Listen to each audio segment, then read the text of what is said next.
Hai semuanya, kembali lagi di channel Portal Edukasi. Pada kesempatan kali ini, kita akan membahas rangkuman materi PS kelas 8, tema 3, subbab ketiga, yaitu tentang pemerataan pembangunan. Materi ini sudah kurikulum merdeka ya? Kita mulai dengan kondisi geografis dan pemerataan ekonomi. Kondisi geografis Indonesia yang beragam mengakibatkan potensi sumber daya alam yang beragam juga. Hal ini merupakan salah satu kekayaan yang dimiliki Indonesia. Namun, hal ini juga menimbulkan kesenjangan antar daerah di Indonesia karena tidak setiap daerah dapat mengoptimalkan sumber daya tersebut. Oleh karena itu, pemerintah memfasilitasi adanya lembaga keuangan yang bertujuan membantu mencukupi kebutuhan masyarakat sebagai upaya meningkatkan pemerataan ekonomi di setiap daerah. Nah, selanjutnya kita masuk nih ke materi lembaga keuangan untuk kesejahteraan rakyat.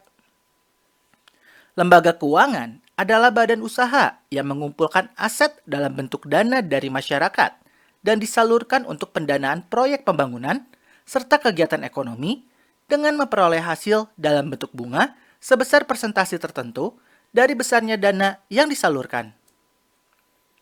Nah, lembaga keuangan ini dibagi menjadi dua macam. Ada lembaga keuangan bank dan lembaga keuangan bukan bank.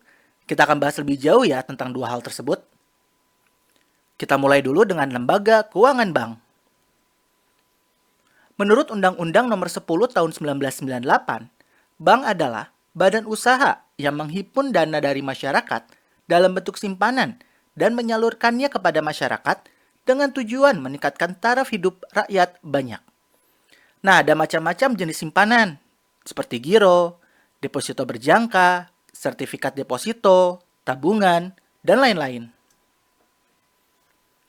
Jenis bank berdasarkan kepemilikan dapat dikategorikan sebagai berikut.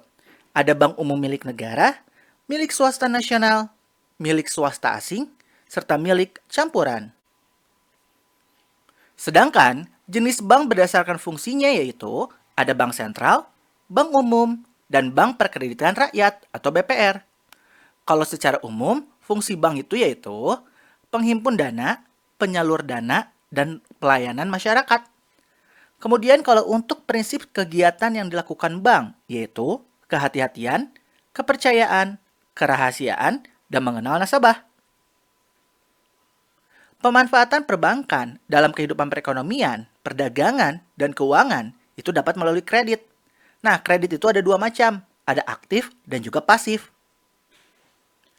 Macam-macam kredit aktif, contohnya kredit rekening koran, kredit reimburse, kredit aksep, kredit dokumenter, dan kredit jaminan surat berharga.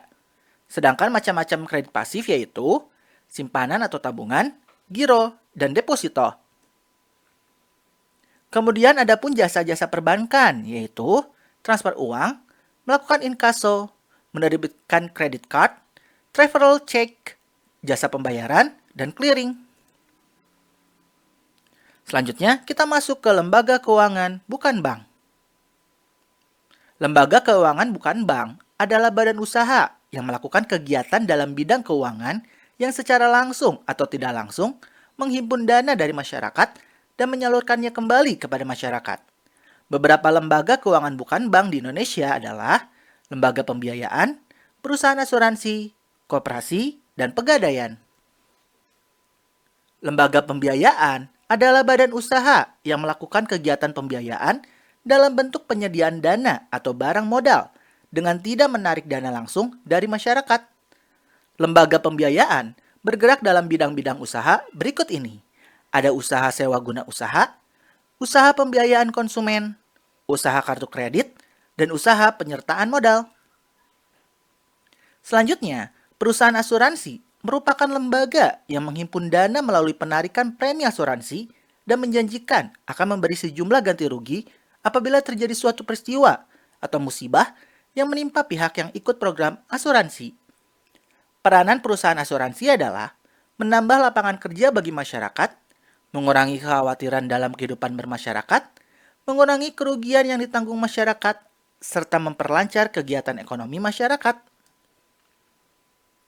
Berikutnya koperasi, itu merupakan badan usaha yang melakukan kegiatan perekonomian berdasarkan asas-asas kekeluargaan dan sebagai salah satu bentuk gerakan perekonomian rakyat.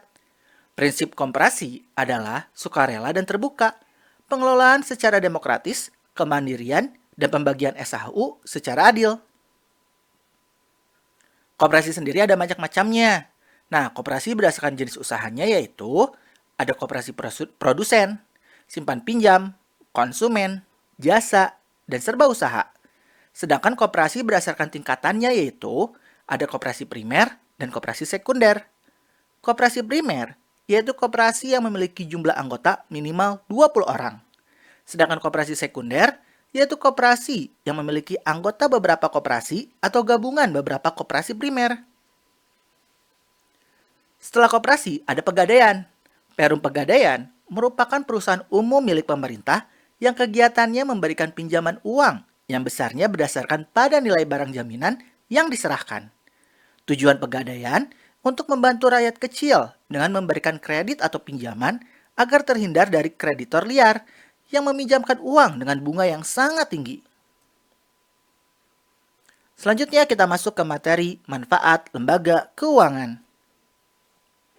Ada beberapa manfaat dari lembaga keuangan, yaitu sebagai perantara antara pemilik modal dan pasar utang yang bertanggung jawab dalam penyaluran dana dari investor kepada perusahaan yang membutuhkan dana tersebut.